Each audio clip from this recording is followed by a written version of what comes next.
Well, people all over the world are paying attention to the back and forth between Trump and Putin. KARE 11's Danny Spiewak takes a closer look at that relationship and what it means for U.S.-Russia relations.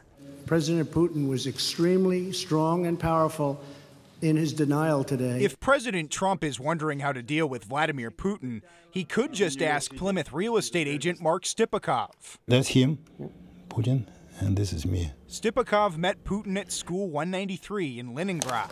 In their first grade photo from 1960, Putin is seen sitting right next to the teacher. When I knew him, he was a really very unruly because he was a hooligan, always fighting. But Stipakov remembers Putin as a tough kid, which is why he says Trump failed by not confronting him on election interference. By doing this, he probably would have had a respect of Russians even more, So it was a low point of his presidency yesterday. Let me begin by saying, a day later, President Trump played damage control with a prepared statement. Did it work? The body doesn't lie, and it tells you so much. Body language expert Lillian Glass says she noticed a different Trump than we're typically used to seeing. And seeing him look down, she says, shows he was being more careful. Trump did not go off the cuff, and he definitely was reined in by somebody. Trump now says he accepts American intelligence findings, but could be other people also. Leo Grishner, publisher of the only Russian media outlet in Minnesota,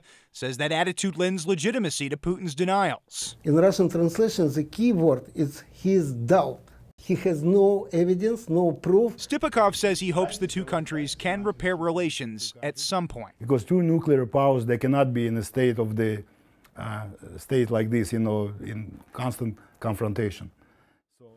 President Trump did tweet tonight saying the meeting between President Putin and myself was a great success, except in the fake news media. Meantime, lawmakers, including those in Trump's own Republican Party, are expressing their concerns about how this is all going to play out globally. Julie, back to you. All right. Thank you, Danny.